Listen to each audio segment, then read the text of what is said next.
हर हर महादेव। हार्दिक स्वागत करती हूँ आप लोग का अपने चैनल पे। आज बात करने में फाल्गुन मास की पूर्णिमा को होलिका दहन कब किया जाएगा, इसका शुभ मुहूर्त बताने वाली हूँ। इस दिन चंद्र ग्रहण भी लग रहा है।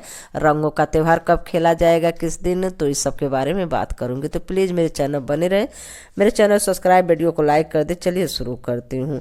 फाल्गुन मास की पूर्णिमा को मनाने जाने वाली होलिका दहन भारतीय संस्कृति का एक अत्यंत पवित्र पर्व है। यह अधर्म और धर्म, असत्य और सत्य की विजय का दिव्य प्रतीक है। इस दिन संध्या समय विधि विधान से होलिका दहन किया जाता है।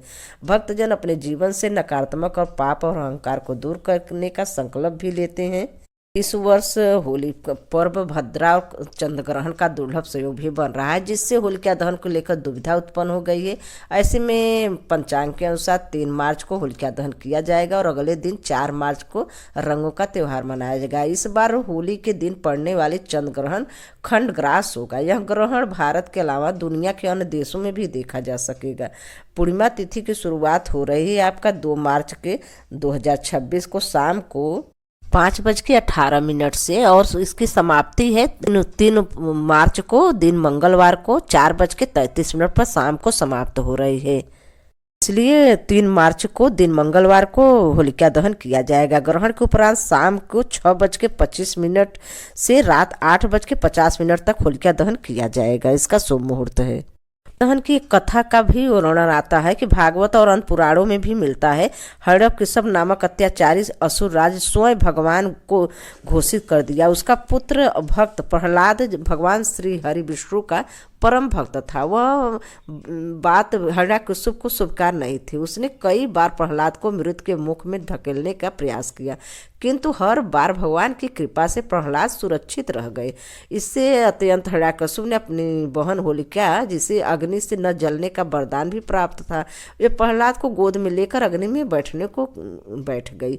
और लेकिन भगवान की कृपा आगे होलिका को प्राप्त वरदान निष्फल हो गया और होलिका अग्नि में भस्म हो गए और भक्त प्रहलाद सुरक्षित बाहर निकल आए। यही घटना है कि होलिका दहन के रूप में आज भी मनाई जाने लगी। होलिका दहन के पापों का दहन और नव जीवन में आरंभ प्रतीक माना जाता है। हमें यह भी सिखाया जाता है कि हमारे भीतर जो भी नकारात्मक भाव जैसे क्रोध, ईर्ष्या, लोभ, अहंकार आदि है, ये सब अग्नि में समर्पित कर देते हैं। सब अपटल पूरे शरीर में लगाकर उसका मतलब कि मैल छोड़ा कर उसमें डाला जाता है, जिससे कि इसमें जो भी बुराई हो सब जलकर भस्म हो जाए। अग्नि देवते के साक्षी मानकर जब हम होलिका की परिक्रमा करते हैं तो हमारे आत्मशुद्धि का संकल्प होता है। ग्रामीण क्षेत्रों में तो कई लोग सूखी लकड़ियों उपले अग्नि में अर्पित करते हैं और अपने सुख समृद्धि के लिए प्रार्थना करते हैं। घर में उनका परिवारजन का जो अपटन लगाकर लिच्छी, ये सब गाय के गोबर में उपला में बनाकर नहाया जाता है।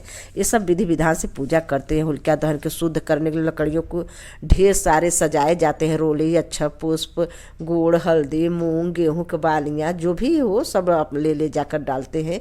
कच्चा सूत लपेटते हैं। होलिका माता को चारों ओर से परिक्रमा करते हैं। भक्तजन श्रद्धा से परिक्रमा करते हुए सुख समृद्धि और संतानों की रक्षा हेतु कामना भी करते हैं।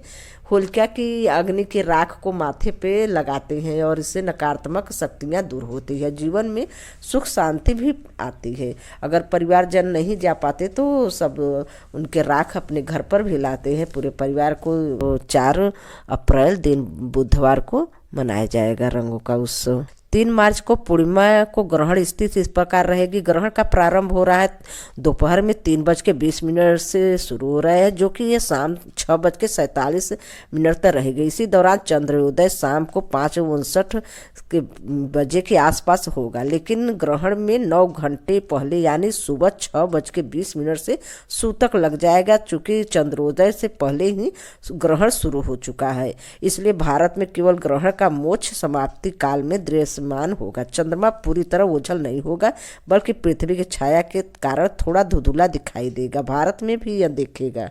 हालांकि एशिया, ऑस्ट्रेलिया और पैसिफिक द्वीपों, उत्तरी और दक्षिणी अमेरिका ये भी नजर आएंगे। भारतीय समय अनुसार यह चंद्र ग्रहण 3:20 से शाम 6:47 तक रहेगा। यह भारत में भी नजर आएगा।